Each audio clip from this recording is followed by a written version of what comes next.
Senhoras, senhores, queridas irmãs, queridos irmãos espíritas, jovens, mantenhamos a paz em nossos corações. Tratava-se de uma daquelas manhãs penumbrosas, embora fosse verão na Polônia. Parecia que a atmosfera conspirava contra aquele grupo de judeus que se encontravam em Białystok e que naquela manhã pesada de agosto de 1942 haviam sido reunidos na praça, sabendo de antemão o destino que os aguardava. Entre aqueles, havia um jovem de 11 anos, Hermann Rosenblatt, 3 irmãos seus e a sua mãe.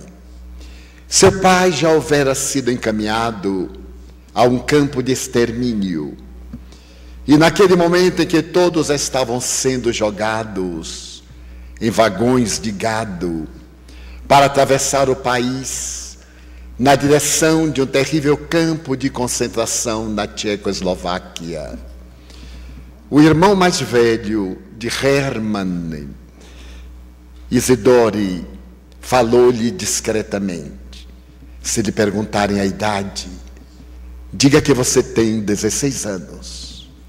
16 anos, nem menos, nem mais. Eu era então um menino de 11 anos, mas com um desenvolvimento maior do que o da minha idade biológica. Mal Isidore terminou de dar-me esse conselho valioso, chegou um soldado das tropas SS e perguntou-me o nome e a idade. Respondi-lhe: Hermann, 16 anos. Ele passou-me para um lado. Minha mãe foi colocada no lado esquerdo, entre outras mulheres, idosos, crianças e doentes. Já estava determinado o seu destino. Eu me encontrava ao lado dos meus irmãos e daqueles judeus aparentemente saudáveis. Mas vendo a minha irmã perdida naquela multidão de estranhos, eu corri até ela e abracei-a e disse-lhe: eu irei com você. Pela primeira vez, a minha mãe foi muito severa e disse-me com certa agressividade: deixe-me em paz, vá com seus irmãos. Mas havia lágrimas nos seus olhos. Era a maneira de que ela se utilizava para salvar a minha vida. Fomos então jogados naqueles vagões infectos.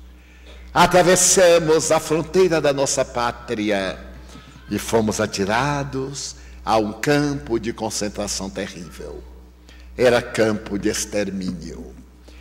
Ali em Buchenwald, perto de Berlim, eu fui destacado com os meus irmãos e outros para conduzirmos cadáveres e elevadores manuais e os atirarmos nos fornos crematórios.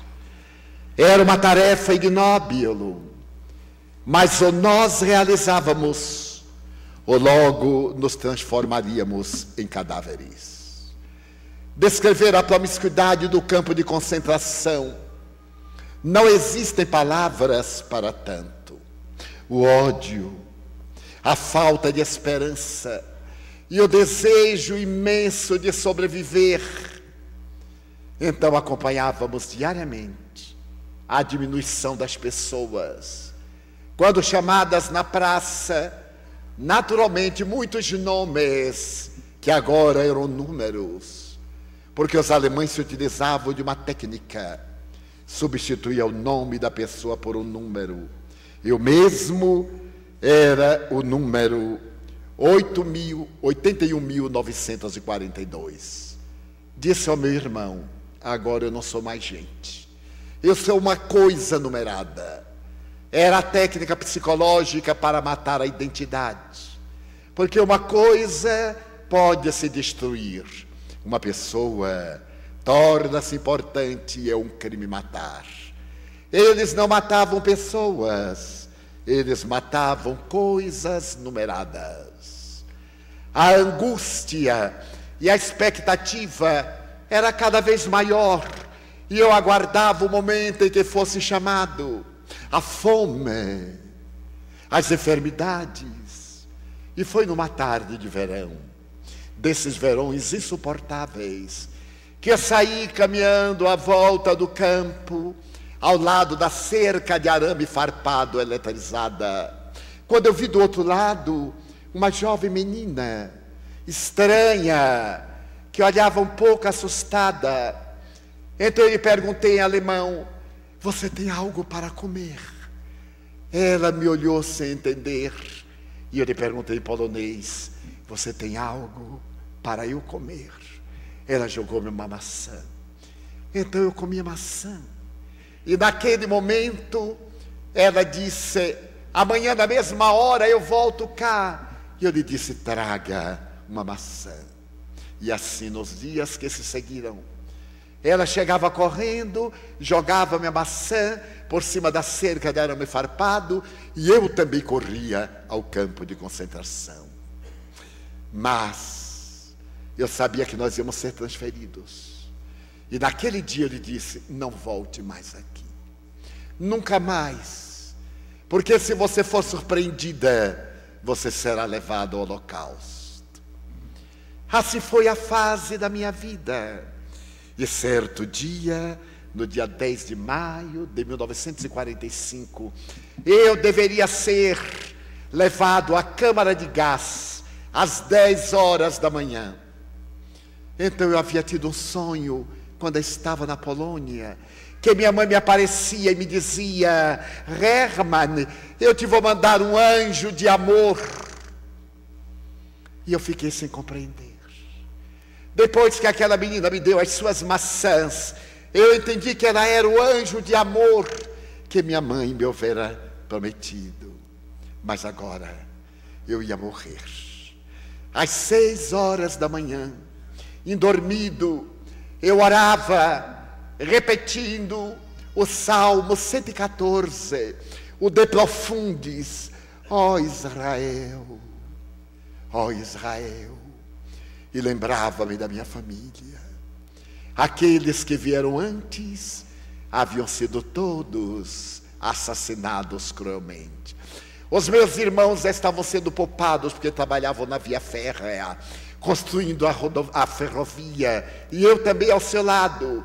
Às 8 horas, quando eu terminei de vestir-me para poder descer a praça para a escolha, eu já sabia da minha fatalidade, e rompeu uma gritaria no campo. Era algo desesperador. Então eu saí e percebi que aquele portão maldito estava aberto. Entravam tanques russos, alto-falantes bradavam em vários idiomas: conseguimos libertar o campo, experimente a liberdade. Os russos estavam agora quase às portas de Berlim.